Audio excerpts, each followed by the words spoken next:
Your relationship with your boss is critical, and the first meeting is among the most important you will have. In this episode, we will cover how to plan for and behave in this all-important meeting. Hi, I'm Rick Kendall. And I'm Fred Ball. Welcome to Management Mastery.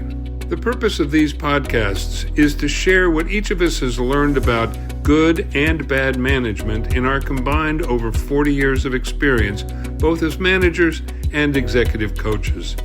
During that time, we've coached managers at every level in companies from Fortune 100s to brand new startups in all major businesses, including nonprofits, government, and education. So whether you're just starting in your first management position or are an experienced manager looking to strengthen your management skills, we know our podcast will be valuable to you. In planning for the meeting, your first meeting with your new boss, you want to find out, first of all, as much as you can about the new boss. What are they like? What's their background? Anything you can find out from coworkers, etc., will be helpful. Then you want to put together a list of questions that you would like to get answers to in your first meeting with the boss, but be prepared for the possibility that you won't get any of them answered in that first meeting. But you want to be prepared so you know what you'd like to come away with. For example, you want to have the boss give you his or her perspective on the business as a whole. That is, what is their vision for the team? What do they want to see your group accomplish in the near future? What are their priorities? So what goals do they have for your department going forward? The other thing, Rick, is anything that we can possibly learn about the evaluation process, how it will be managed, and the kinds of expectations that the boss has for you. Right. And along those lines, we want to know about the clients of the department. And as we've said before, every department has clients. That's who they do their work for. What have they done well? Where are the shortcomings? Are there problems you should know about? So that's another area you want to find out about. You also want to get the boss's perspective on management style. What do they think is the best way to approach managing this group? They may have insights into the prior boss, how the team functions, and these would be important pieces of information for you as well. No question. Any information about the past boss, so many times people don't even think about that, but you can learn so much by listening to the boss talk about the past boss or past bosses that have been in the position. For example, if there has been a long history of very autocratic leadership, one of the things that your supervisor may be looking for is a more team-oriented approach to the situation. But just plain listening, you pick up the subtleties of the situation. You can learn a great deal by listening to the supervisor talk about past bosses. Yeah, and I would add to that, you talk about an autocratic style. This can influence how the team functions currently. For example, if they're used to having a boss that just says, I want you to do X, Y, and Z, they may not be used to being innovative. And if you're someone who wants to encourage creativity in your team, you're going to have to be sensitive to what they're used to doing and where you want them to go in that regard. Absolutely. If it comes to the boss would bang the table and say, get this done, and people would just do that, they're not necessarily going to look to be independent operators at that point, which you may very much want. Exactly. And you've got to be sensitive to that. So if you can get information from your boss as to the previous boss's style, that'll help you orient and it'll take a while to get the team onto the new the new way of doing business. So you have to be sensitive to that. Also, how does the new boss like to communicate? Do they like emails? Do they like casual conversations by the water cooler? That sort of thing. So that's an important piece of information to try to get to. Now, over all of this, keep in mind that the agenda for this first meeting is the new bosses. So while you'll have these questions and areas of information you would like to cover, if the boss goes off on a different direction, let them do that. And it's possible you could come out of the meeting with no answers to any of your questions. That's okay. But you want to be prepared to ask the questions if the opportunity comes up. That's exactly right. And as far as the behavior in the meeting is concerned, we want to move on to, at this point, to how you're going to actually behave in the meeting. There's a couple of things to keep in mind: flexibility and the importance of rapport building. In terms of flexibility, one of the things that you will notice will happen very quickly is that what you think is going to be scheduled may be very different than what actually happens. It may be hard to get a meeting with your boss initially. You have to be patient. If the boss has an emergency, you have to respect and understand that. And flexibility in terms of what that meeting may be like. I had a situation where I had a client went in to see their supervisor for the first time, and the supervisor said, "Let's go to lunch." They just got to lunch, and my client spilled soup on themselves, and the situation could have been disastrous. Instead, they looked up and they said, "Wow, that's not a great way to build rapport initially." And fortunately, the two of them were able to laugh about it and move on from there. So the flexibility is absolutely key.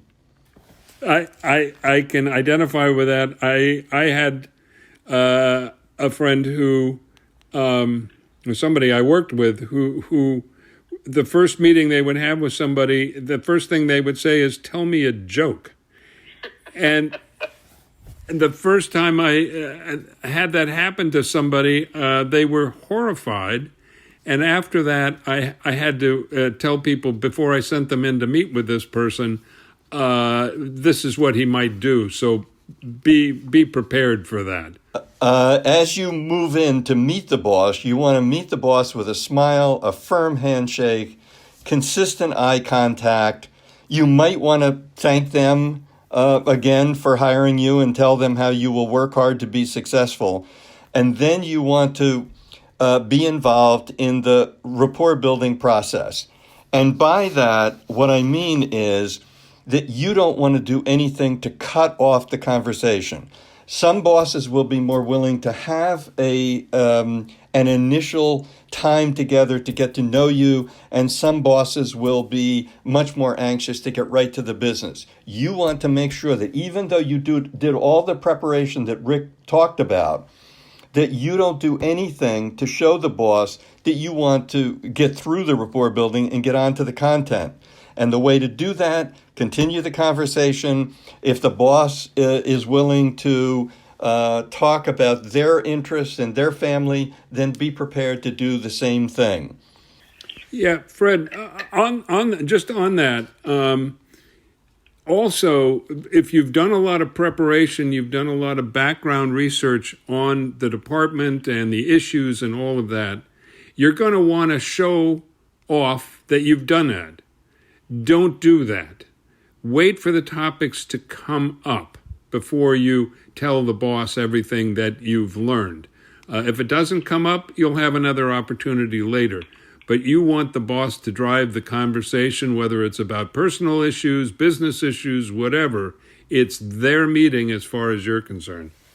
That's exactly right. And when we get into that meeting, most likely the boss is going to begin by, as Rick said before, talking about what the vision is, what the priorities are, and specifically what the supervisor needs you to accomplish and in what time frame. And then you will, as the boss begins to explain these things, clients will come up, the best management style for the team will come up, teamwork will come up, the communication, all those things that Rick talked about. And your role is to listen and listen and listen and take it in.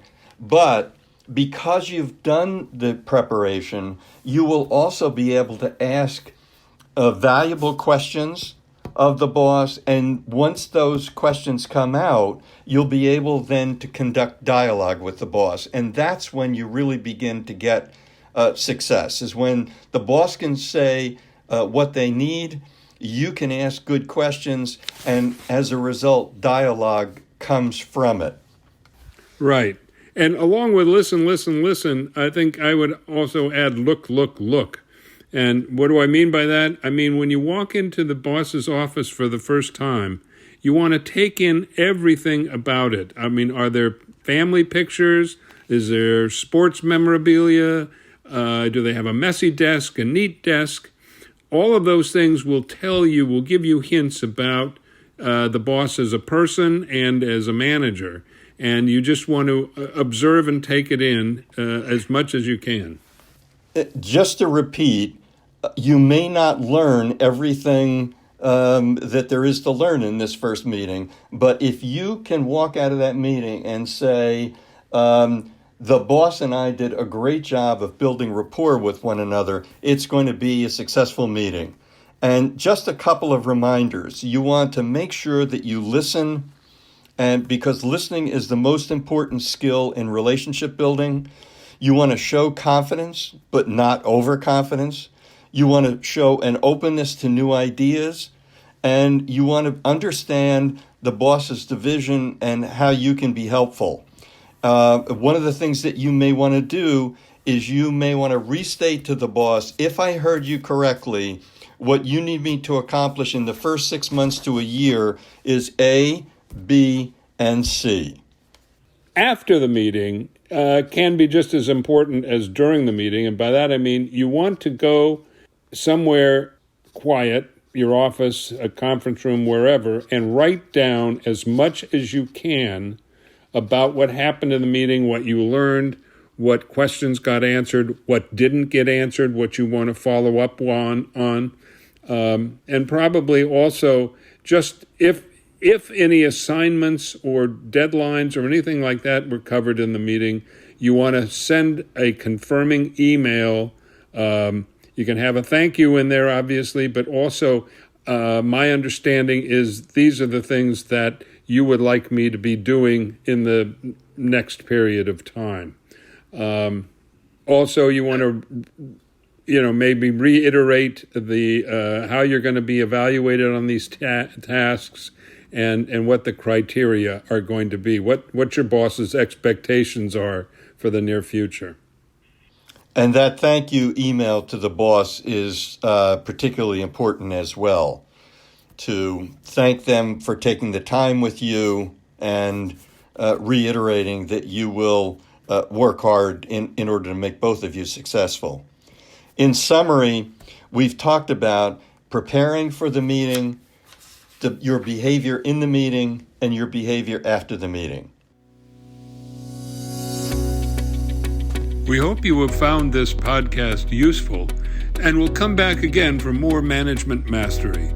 If you have any comments about this or any of our episodes, or would like to find out more about our other services, including one-on-one coaching and group seminars for managers, visit our website at careercoachclass.com. Thanks for listening.